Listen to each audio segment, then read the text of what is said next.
Pernah kebayang nggak sih kalau cara kita buang sampah itu bisa nunjukin banyak hal tentang budaya sebuah negara? Kedengarannya sepele ya, tapi hari ini kita bakal lihat gimana di Jepang urusan sampah ini justru jadi cerminan soal keteraturan, komunikasi, bahkan strategi. Seru kan? Yuk kita bedah bareng. Coba deh pikirin, buang sampah tuh sesusah apa sih? Tinggal masukin kantong, lempar ke depan rumah, beres kan? Nah, kalau di Jepang, ceritanya agak lain, jauh lebih menantang. Dan inilah dia buktinya. Lihat deh, ini bukan peta kereta bawah tanah loh, ini panduan buang sampah. Kelihatannya rumit banget kan? Nah, inilah yang harus dihadapi sama tokoh kita, sebut saja Miller, yang baru pindah ke sana. Yuk kita bantu dia mecahin kode rahasia ini. Oke, langkah pertama buat mecahin teka-teki apapun itu, ya kita harus ngerti aturannya dulu kan? Jadi, mari kita pecahkan dulu kode di balik sistem buang sampah di Jepang ini. Semuanya itu intinya ada di 4 kategori ini. Pertama, moeru gomi. Ini sampah yang bisa dibakar, kayak sisa makanan. Gampang ya. Kedua, moenai gomi. Kebalikannya, yang nggak bisa dibakar, misalnya piring keramik pecah. Ketiga, shigen gomi. Ini artinya sumber daya, jadi ya semua yang bisa didaur ulang. Dan terakhir, sodai gomi buat barang-barang super besar. 4 ini aja kuncinya. Kalau udah paham ini, setengah perjalanan udah selesai. Nah, sekarang kita lihat jadwal mainnya. Bisa dilihat di sini kan, tiap jenis sampah itu punya hari sendiri. Sampah organik 2 kali seminggu, yang nggak bisa dibakar cuma sekali. Sampah daur ulang cuma di minggu-minggu tertentu.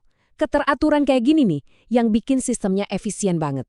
Coba bayangin, ini kayak SOP di perusahaan. Semua orang tahu apa yang harus dikerjain dan kapan, jadi semua berjalan mulus tanpa hambatan. Oke, teorinya udah dapet nih. Sekarang waktunya praktek. Kita intip yuk gimana si Miller ini pakai pengetahuannya buat ngobrol langsung sama penjaga gedung apartemennya. Ini nih momen pembuktiannya. Percakapan pun dimulai. Sesederhana sapaan ramah dari si penjaga, cuma nanya, udah beres-beres Pak Miller? Tapi pertanyaan simpel ini justru jadi pembuka jalan buat Miller minta tolong. Dan disinilah inti masalah Miller. Dia tahu sampahnya harus dibuang, tapi aturan mainnya dia belum tahu. Di mana tempatnya, kapan waktunya. Nah ini penting, mengajukan pertanyaan yang tepat itu adalah langkah pertama buat nyelesain masalah apapun. Langsung dijawab dong, jelas dan spesifik banget. Jenis sampahnya organik, harinya Senin dan Kamis, lokasinya di sebelah parkiran. Tuh kan, persis kayak jadwal yang tadi kita bahas, komunikasi yang efektif tuh ya gini, to the point. Nah, Miller nggak berhenti di situ. Dia nanya lagi lebih spesifik. Kalau botol atau kaleng, kapan Pak? Ini nunjukin kalau dia mulai paham. Oh, ternyata ada kategori-kategori lain. Dia nggak berasumsi, tapi dia minta klarifikasi. Ini kebiasaan yang bagus banget loh. Dan jawabannya, nah ini dia bagian yang menarik. Penjaganya bilang hari Sabtu. Beda kan sama contoh jadwal kita tadi? Ini pelajaran penting banget. Walaupun ada sistem secara umum, aturan di tiap daerah atau bahkan tiap gedung itu bisa beda-beda. Jadi kuncinya apa? Selalu konfirmasi jadwal di lokasi Anda. Jangan pernah berasumsi. Oke, masalah praktisnya selesai, sampah udah jelas. Tapi, sadar nggak sih kalau obrolan tadi tuh lancar banget?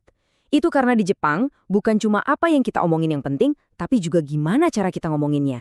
Yuk kita lihat lebih dalam lagi.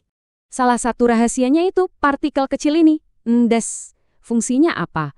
Ini mengubah pernyataan yang kaku jadi penjelasan yang lebih halus. Seolah-olah kita bilang, jadi ceritanya gini loh. Ini ngebangun konteks dan bikin obrolan jadi lebih terasa empatik. Contohnya brilian banget. Kalau kita cuma bilang, saya tidak suka karaoke, itu kedengarannya datar dan ya udah final. Tapi dengan nambahin des, nadanya langsung berubah. Jadi kayak bukannya gimana-gimana ya, tapi saya tuh kurang begitu suka karaoke, jadi lebih sopan kan? Kita kayak lagi ngejelasin posisi kita, bukan sekedar ngasih statement.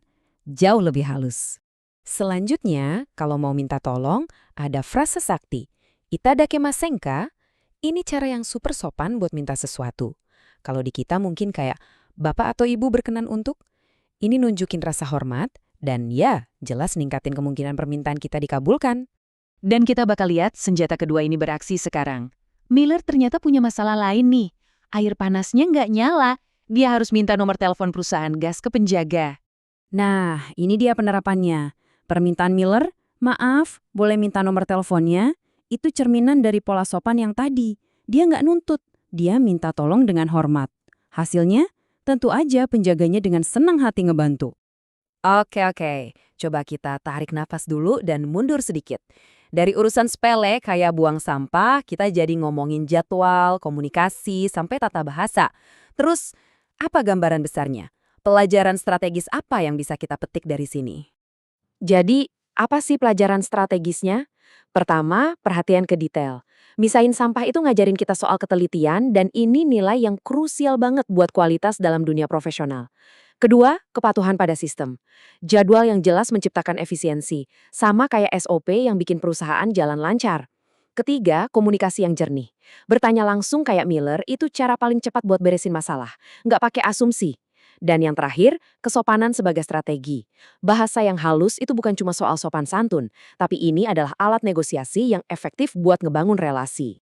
Jadi, sebagai penutup, saya mau ninggalin Anda dengan satu pertanyaan. Coba deh pikirin, aturan sehari-hari apa dalam hidup Anda, sekecil apapun, yang sebenarnya nunjukin sesuatu yang jauh lebih besar tentang budaya kita. Coba direnungkan. Seringkali, aturan-aturan kecil inilah yang jadi jendela buat ngeliat nilai-nilai terbesar kita. Terima kasih sudah menyimak.